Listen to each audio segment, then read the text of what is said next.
Hi, welcome to today's Piece of Peace. I start in Hebrews this morning, and we're going to be reading from Hebrews 2, 14 through 18. Okay. It says, "Since the children have flesh and blood, he too," meaning Jesus, "shared in their humanity, so that by his death he might destroy him who holds the power of death, that is the devil, and free those who all their lives were held in slavery by their fear of death. For surely it is not angels he helps, but Abraham's descendants." That would be all of us. "For this reason, he had to be made like his brothers in every way in order that he might become a merciful and faithful high priest in service to God, and that he might make atonement for the sins of the people, because he himself suffered when he was tempted. He is able to help those who are being tempted." This whole 14 through 18 speaks about how Jesus became man and was able to relate to all of us, and that he came not for angels, but for the descendants of Abraham, which is us. He became flesh and blood just like we are, so that he could make an atonement for our sin. The fact that he was tempted and knows what that experience is like and how that suffering of that feels, that he can relate to us on a very personal level. I wanted to open with that. I'm going to read the little devotion out of Our Daily Bread, and then there's going to be a lot that we'll add to that. It says, Joe's 8-week break from his job as a crisis care worker at a New York City church was not a vacation. In his words, it was to live again among the homeless, to become one of them, to remember what hungry, tired, and forgotten feel like. Joe's first stint on the streets had come 9 years earlier when he arrived from Pittsburgh without a job or a place to stay. For 13 days, he lived on the streets with little food or sleep. That's how God had prepared him for decades of ministry to needy people. When Jesus came to earth, he also chose to share the experiences of those he came to save. Since the children have flesh and blood, he too shared in their humanity so that by his death he might break the power of him who holds the power of death, which is the devil. From birth to death, nothing was missing from Christ's human experience except sin. Because he conquered sin, he can help us when we're tempted to sin.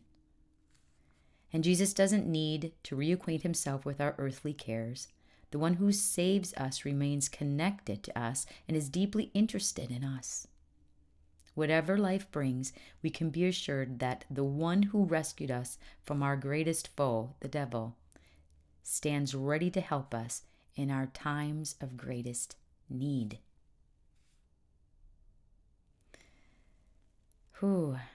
It says, "Father, help me to remember that you're ready to help me in all the areas of my life." That was out of Our Daily Bread, which you can download an app or Google that. However, what I want to bring to you then is how this fleshed itself out in my life in the last couple days.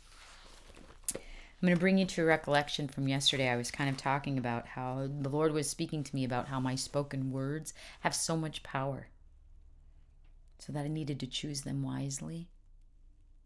Speak out what he told me to speak out what he is capable of doing instead of what my perceptions are. There's a person in my son and my life that I had some frustration and an ill experience with. And he said to me, "Declare truth, Janelle. You are each made in my image. With me living inside of you, I'm part of your DNA. Anything is possible. I am the waymaker. Trust in my capabilities." What I was speaking out loud were my frustrations about this person. And in doing so, I was bringing that into a certain level of existence.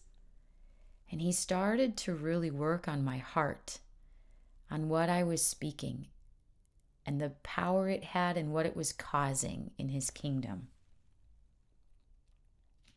He said, Janelle, I want you to bless every time something frustrating, every time there's a frustration or a critical thought. I want you to bring that. I want you to bless instead of ponder on the criticalness, instead of pondering on the frustration. I want you to pray a blessing over that. I want you to pray a blessing for that person. And I want you to see how that is going to help you fight the enemy. So I fast forward a little bit to today. And throughout yesterday's experience, more of that frustration and more of that criticalness of this particular person kept rising up because I wasn't seeing results and I was not sure what to do with it. But instead of speaking my frustration out loud about my perspective of this person, and calling a judgment on them, like, yes, there's this and there's that, it was like the Lord was like, no, Janelle, don't speak that out loud. As a matter of fact, when that frustration rises up, I want you to bring it right to me. And I was praying throughout the evening with my son in Australia, like, please pray for me because I need this to break. God's trying to teach me something incredibly profound here. And I don't know what I'm missing from him as I ruminate in this thought pattern of feeling a frustration or having a criticalness about this person. And then this season of the timing of this morning, I was waking up with that thought, that criticalness, even in my thoughts in the morning. And the Lord just had me start to speak out loud a blessing over this person that I had frustration and criticalness towards. And I said, please release this person from being held hostage to my unforgiveness. That was incredibly profound. Please release this person from being held hostage to my unforgiveness. I started to pray a blessing over this person. I started to weep, thinking about how that was so difficult to do. But the Lord kept calling me to that. And what that released after that was like, I started to pray a blessing over this person. I started to speak what God is capable of doing, that there would be reconciliation, that there would be an absolute turn of events, and that the Lord was capable of doing that. Instead of me speaking out loud the frustration I had, the criticalness I had about a specific action of this person. And then the Lord started to bring to my heart just a blessing over this person and a speaking of truth of what he could do even in the relationship to reconcile it and to bring about a profitable outcome. After I started to release this person from my unforgiveness and asked God to remove this person from being hostage to it, he started revealing to me many of other circumstances throughout my last 10 years of life that I needed to release as well. Names were coming up and situations were coming up, and I'm giving that over and over and over to God and weeping in a mess and saying, oh my goodness, I didn't realize how much of that I was housing in my spirit. Many others needed to be released as well, offering them up to God by name.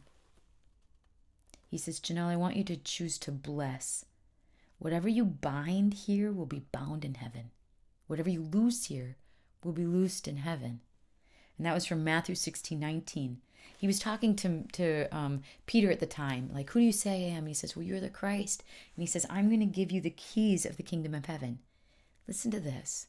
Whatever you bind on earth will be bound in heaven. Whatever you loose on earth will be loosed in heaven. I had bound this particular person to my perspective, my belief of who she was and what her behaviors and what the motives behind the behaviors were. And in that binding of her, in my unforgiveness. The relationship was bound. The outcomes of the relationship were bound. The situation worsened and worsened. And it wasn't until I started to loose her, asking God to release her from being held hostage in my unforgiveness, that there was a definite loosing. Whatever you loose here will be loosed in heaven, he says. He says that to Peter. That's a key to the kingdom. A key to the kingdom is whatever we bind here, whatever we hold hostage with our spoken words, with our unforgiveness, with whatever temptation we're dealing with. Jesus said, I've walked in temptation. I know what it's like to suffer in it. And he is our only way through to get out of it, as he draws us into a relationship with him so he can speak to us tenderly on what we're doing that is binding things here and in heaven, or loosing things here and in heaven. And as I was able to give that over to him and ask for that freedom and start to speak truth and not my perspective or my criticalness or my unforgiveness or my binding, things were being loosed on earth and they were being loosed in heaven.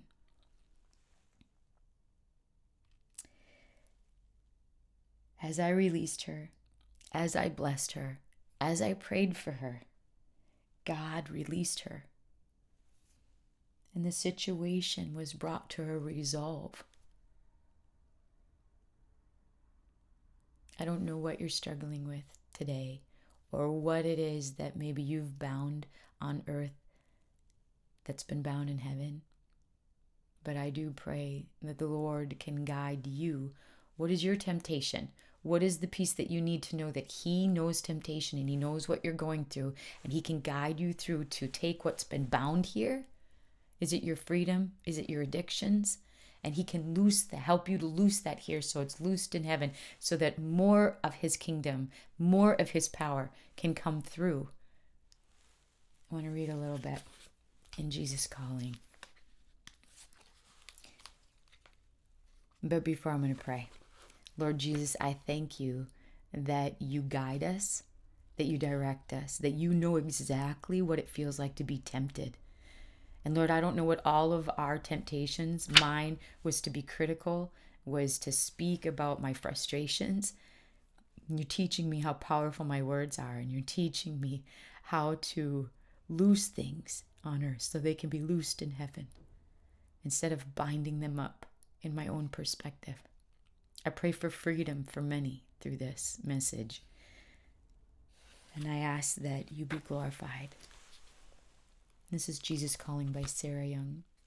I'm training you in steadiness. Too many things interrupt your awareness of me. I know that you live in a world of sight and sound, but you must not be a slave to the stimuli. Awareness of me can continue in all circumstances. No matter what happens, this is the steadiness I desire for you. Don't let unexpected events throw you off course. Rather, respond calmly and confidently, remembering that I am with you. As soon as something grabs your attention, talk to me about it. Thus, I share your joys and your problems. I help you cope with whatever is before you. This is how I live in you and work through you. This is the way of peace. May he reign in your hearts today. May you rest in his peace today. Bye for now.